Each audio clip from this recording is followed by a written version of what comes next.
আসসালামু আলাইকুম everyone, welcome to my Bangladesh blog part 2। এই ব্লগটা স্টার্ট করছি আমার বাবার বাড়ি যাওয়া থেকে। বাবার বাড়ি গিয়ে দেখি আমাদেরকে ওয়েলকাম করার জন্য অনেক সুন্দর একটা কেক আর ফ্লাওয়ার্স আনা হয়েছে। মামা নানু আমরা সবাই প্রায় একই বিল্ডিং এই থাকি, তো আমাদেরকে ওয়েলকাম করার জন্য প্রায় সবাই এসেছিল। সেই দিন রাতে আমাদের একটা ফ্রেন্ডের বিয়ে ছিল, সো আমরা সেটা অ্যাটেন্ড করতে যাই। অনেকদিন পর আবার বাঙালি বিয়ে বাড়ির ভাইব দেখতে পাবো, বিয়ের খাবার খেতে পারবো, এটা ভেবে অনেক এক্সাইটেড লাগছিল। পরদিন সকালে আবার আমার বড় বোনের বাসায় আমাদের দাওয়াত ছিল। মাঝে আমি আমার খালামণিকে নিয়ে টুকটাক কাপড় আর জুতা শপিং করে নিই। কিছুদিন পর আবার আমার বাসায় আমার শ্বশুর বাড়ির সবার দাওয়াত ছিল। অনেকদিন পর সবার একসাথে হওয়াতে অনেক ভালো টাইম স্পেন্ড হয়েছে। আবার আমি আসছি দেখে আমার আপু তার বাচ্চা কাচ্চা সহ আমার বাবার বাড়িতে থাকতে আসে। এই হচ্ছে আমার আপুর সবচেয়ে ছোট্ট পিচ্চি, আমার চোখের মণি আমাতুল্লাহ।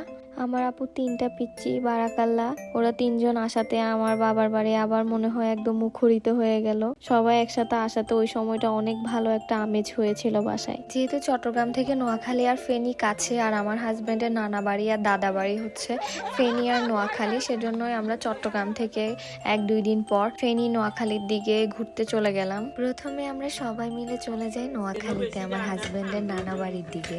যেহেতু গত বছর অক্টোবরে আমার নানা শ্বশুর আমাদেরকে ছেড়ে চলে যান, ওনার ইন্তেকালের সময় আমরা ছিলাম না দেশে, তো নানা ভাইয়ের কবর জিয়ারাতের জন্য আমরা আগে ওখানেই চলে যাই।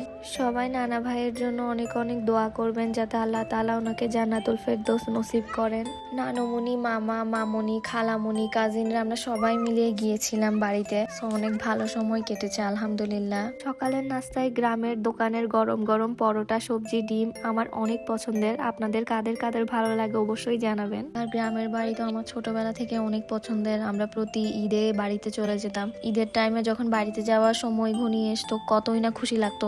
তো এইবারে যখন আমার শ্বশুর বাড়ির সবাইকে নিয়ে বাড়িতে গিয়েছিলাম, আমি সেই ফিলিংসটা অনুভব করতে পারছিলাম। এখানে আম্মু ধন্যা পাতা একটা পাতা ছিঁড়ে স্নেহাকে আর আমাকে দেখাচ্ছিলেন যে কত ভালো স্মেল। স্নেহা হচ্ছে আমার একমাত্র ননদিনী, আর এখানে আমার ছোট্ট ছোট্ট দেবরগুলো মিলে মাঠে ছাগলটাকে নিয়ে খেলছিল। ওদের কাণ্ড কারখানা দেখে আমরা অনেক হাসাহাসি করছিলাম, অনেক এনজয় করছিলাম।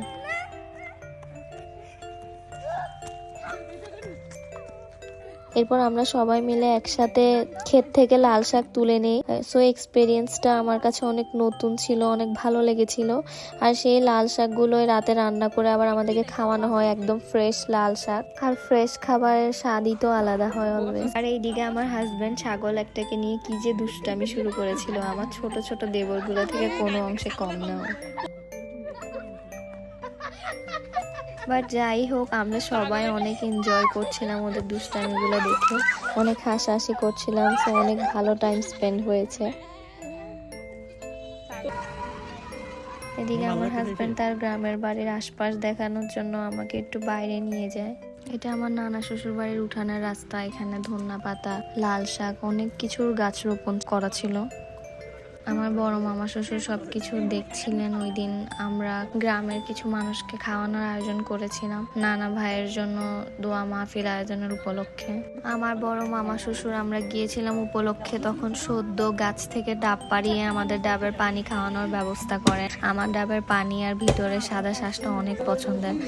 আবার নানি শাশুড়ির থেকে আমি একটু পান নিয়েছিলাম, পান খেতে আমার ভালোই লাগে মাঝে মধ্যে। এরপর বিকালের দিকে আমি, আমার ননদ আর আমার আম্মা মিলে আমরা একটু হাঁটতে বেরিয়ে গেলাম চারপাশে দেখার জন্য কেমন।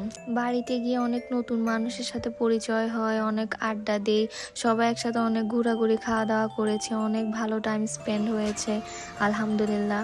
ওই দিন রাতে আমরা আবার চট্টগ্রামের উদ্দেশ্যে রওনা দিই। আমার বাবার বাড়ি চলে আসি, কারণ পরদিনই আবার আমার খালামণির বাসায় আমাদের দাওয়াত ছিল। দেশে যাওয়ার পার্ট 2টা এতটুকুই। পরের ভিডিওতে শেয়ার করব কিছু দাওয়াতের ক্লিপস আর সিলেটে গিয়ে কি কি করলাম। Till then, bye bye everyone, আসসালামু আলাইকুম।